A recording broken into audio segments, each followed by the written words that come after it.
Shalom Bapak Ibu yang dikasihi Tuhan Yesus. Doa kami, biarlah Tuhan selalu membimbing dan memberkati seluruh kegiatan yang dilakukan Bapak Ibu pada hari ini. Kita akan bersama-sama mendengar kebenaran firman Tuhan. Kita berdoa. Bapa di surga, Roh Kudus tolong kami supaya kami bisa memahami kebenaran firman Tuhan yang akan kami baca dan renungkan, bahkan memampukan kami untuk dapat menjadi pelakunya. Kami mohonkan ini dalam nama Yesus Kristus Tuhan kami. Amin. Jemaat yang terkasih, saya ajak kita untuk membaca dari 1 Korintus 13 ayat 11. Demikian firman Tuhan. Ketika aku kanak-kanak, aku berkata-kata seperti kanak-kanak. Aku merasa seperti kanak-kanak. Aku berpikir seperti kanak-kanak. Sekarang, sesudah menjadi dewasa, aku meninggalkan sifat kanak-kanak itu. Renungan kali ini, saya beri judul Kedewasaan Iman versus Kecenderungan Kepribadian. Kita mengenal Nabi Elia, seorang nabi besar, nabi nyentrik, nabi yang luar biasa. Tapi dia pernah berlaku kekanak-kanakan. Dia pernah katakanlah tantrum atau ngambek di hadapan Tuhan dan minta nyawanya dicabut saja. Jemaat terkasih, betul bahwa faktor di luar diri kita ikut mempengaruhi proses pendewasaan iman kita. Tapi faktor terbesar yang mempengaruhi atau memperlambat proses pendewasaan iman kita atau spiritualitas kita adalah kecenderungan kepribadian kita. Misalnya, yang pertama, ada orang yang memiliki kecenderungan menghindari atau menolak tanggung jawab berkaitan dengan pekerjaan, berkaitan dengan tanggung jawab finansial, atau tanggung jawab dalam masalah-masalah sosial. Dikatakan bahwa orang-orang yang seperti ini memiliki kecenderungan untuk lebih lambat menjadi dewasa. Justru ketika mereka menerima tanggung jawab yang dipercayakan dari orang-orang di sekitarnya, itu menolong mereka berproses menjadi dewasa. Yang kedua, tipe orang yang memiliki ketakutan terhadap perubahan atau ketidakpastian. Tentu saja kita semua takut pada ketidakpastian. Tapi ada orang yang begitu takut menghadapi sesuatu yang berubah. Sesuatu yang berubah ada di depan itu memang belum pasti.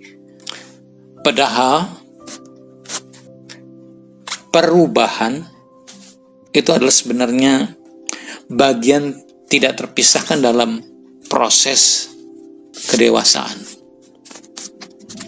Seperti ketika seorang anak kecil belajar melangkah, kalau dia berpikir, bagaimana nanti kalau saya jatuh, bagaimana kalau nanti terjadi ini dan itu, maka dia tidak dapat melakukan apa-apa.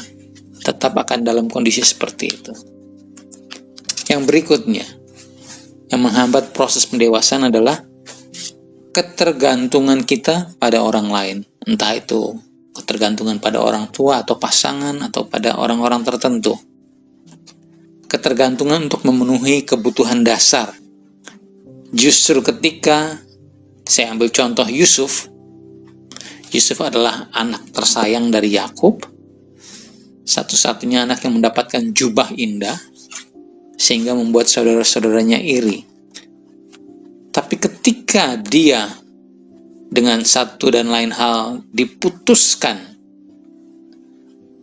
ketergantungannya pada ayahnya atau pada keluarganya, dijual menjadi orang sebatang kara, menjadi bukan siapa-siapa di negara lain, justru dia berproses bersama Tuhan menjadi lebih dewasa, menjadi lebih bertanggung jawab, menjadi orang yang kemudian dapat dipercaya melakukan atau memegang tanggung jawab yang begitu besar.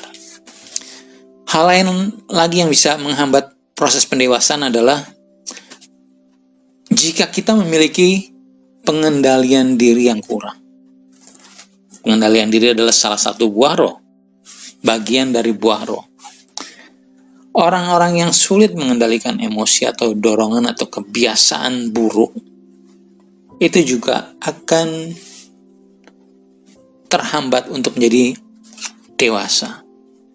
Ada orang-orang yang sebentar-sebentar lari dari kenyataan dengan menggunakan alkohol atau narkoba, berfantasi menjauhi kenyataan, bersembunyi dari kenyataan. Atau dalam contoh lain di dalam Alkitab kita menemukan Simpson yang punya, saya katakan, sindrom Arjuna, merasa jadi laki-lakinya sedunia, sehingga dia tidak bisa memenuhi panggilannya sebagai hakim, orang pilihan Tuhan. Dia tidak menjadi lebih dewasa. Hal lain yang dapat menghambat proses pendewasaan seseorang adalah karena atau jika kita tidak punya kemampuan atau enggan merencanakan masa depan. Orang-orang seperti ini tidak mampu merencanakan masa depan, akan merasa terjebak dan tidak tahu arah dalam proses pendewasaan. Padahal orang dewasa ditandai dengan kemampuan mengelola dan merencanakan kehidupannya setahap demi setahap. Kalau saya mau ambil contoh, mungkin Esau bisa kita tempatkan pada orang yang seperti ini. Dia tidak mau memikirkan apa yang akan terjadi ketika hak kesulungannya dijual.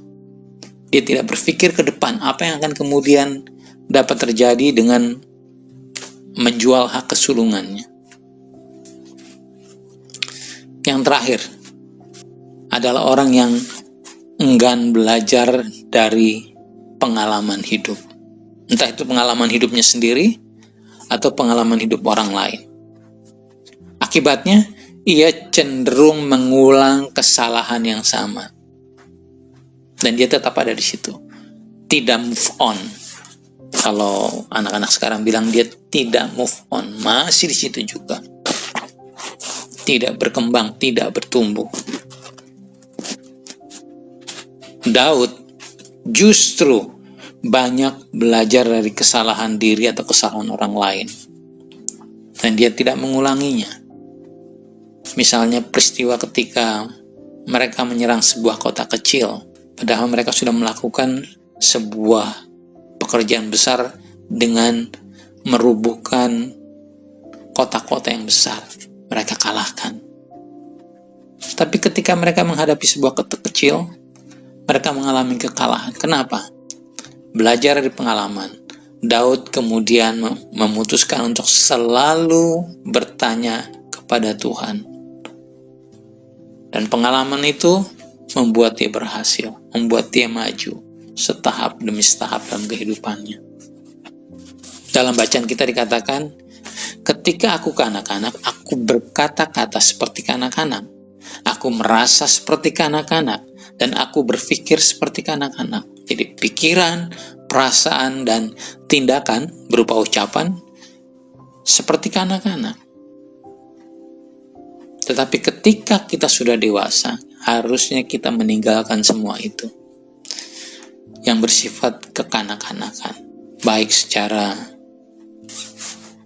pemikiran, perasaan, maupun juga dalam tindakan. Kiranya Tuhan Yesus memberkati kita, menjadikan kita bertumbuh semakin dewasa, serupa dengan yang dikehendakinya. Tuhan Yesus berkati, kita berdoa. Bapa di surga, terima kasih. Firman-Mu mengingatkan kami tidak boleh tinggal tetap sebagai anak-anak.